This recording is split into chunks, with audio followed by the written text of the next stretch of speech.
So, friends, let's start with today's lovely simple apple pie recipe.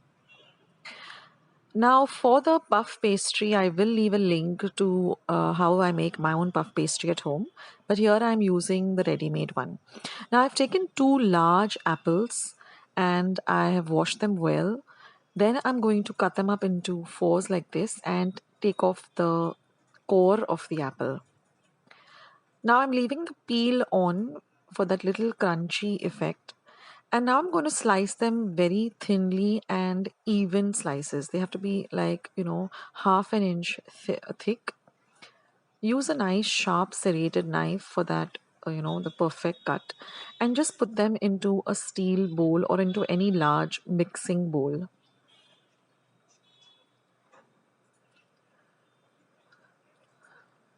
So once all the apples are cut, see, this is the thickness that I'm looking for.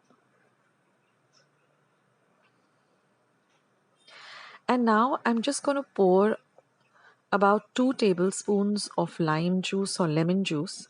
This also elevates the flavor of the apple pie, as well as the apples don't discolor or they don't change into a brown color. So add the lemon juice and then mix it really, really well. Now, the next ingredient I'm going to add is about 2 teaspoons of cinnamon powder. All I've done is just taken some cinnamon and ground it to a very fine powder. Now, I'm going to add 1/4 cup of brown sugar. Brown sugar is easily available, online or in stores. I'm going to add 1/4 cup of regular sugar. Now, if you don't have brown sugar, then you can substitute it with regular sugar. Then I'm going to add 2 tablespoons of corn flour and just half a tablespoon of melted butter.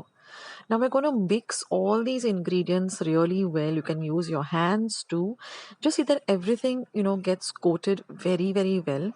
And then we're going to let this mixture sit for about 30 minutes aside. Now I've taken this pie mold that I have with the removable base. You can use any pie dish that you generally use and just grease it with, some butter. Just brush it evenly. Now I'm going to dust my work surface with some plain flour and I'm going to roll out my puff pastry into a big circle like this, much larger than the pie crust. I'm going to now put it onto my rolling pin and just lay it onto the base of the pie crust and just shape it to the shape of the pie crust. I'm going to trim off all the excess. We're going to use that, so don't throw away any of the puff pastry. And now I'm going to put it in the refrigerator, preferably whenever you're doing anything else. And now we're going to just make another big round with the puff pastry, just as bigger than the puff pastry mold.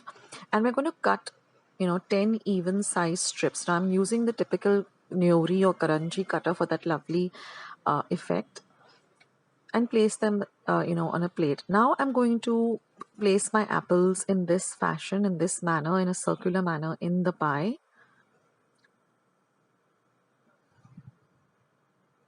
At this time, you can start preheating your oven to 200 degrees Celsius or 400 degrees Fahrenheit for 10 minutes. Now I'm going to pour this liquid that you get at the base of the apples that has all the lovely flavors. So we're not going to waste that. We're going to pour that over the apples. Now I'm going to place 5 strips lengthwise like this. I'm going to take the middle two, place one in the center, again on the other side. Then I'm going to lift the other 3, place one on this side, do the same on the other side. And now we're just going to trim off all the edges again. Now I'm going to roll out some more strips because I'm going to put them on the border of the tray. And I'm just going to crumple them up or crimp them up like this with my fingers for that nice authentic look, a rustic look. And then for another effect, I'm just going to take a fork and just, press it down so that we get a nice, even kind of a design all over the pie. Now I'm going to brush this with butter. You can even use egg. Just take an egg, beat it up and brush it. Remember to preheat your oven, guys. You have to bake it in a preheated oven. And now we're just going to put this into our preheated oven and we're going to bake this at the same temperature, that is 200 degrees Celsius or 400 degrees Fahrenheit, for 45 minutes. But keep rotating your baking tray. Don't pick up the pie tray, pick up the baking tray with your oven mitts, and keep rotating the tray every 15 minutes. Keep an eye, because every oven is different, so keep an eye on your pie.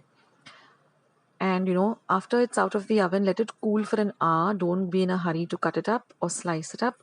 Let it be out for at least an hour till it cools down completely. And then you can just cut up these lovely triangular shape slices. My entire home had this beautiful aroma of baked apples and cinnamon. It was just beautiful.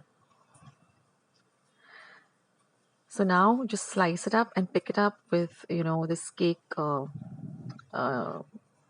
spoon or cake thing which you pick up a cake slice with. And it's all ready to have, and it's best when it's nice and warm with a dollop of ice cream. I was missing the ice cream down that day, but it goes very, very well with a nice big dollop of vanilla ice cream. So try out this recipe, guys. It's simply delicious.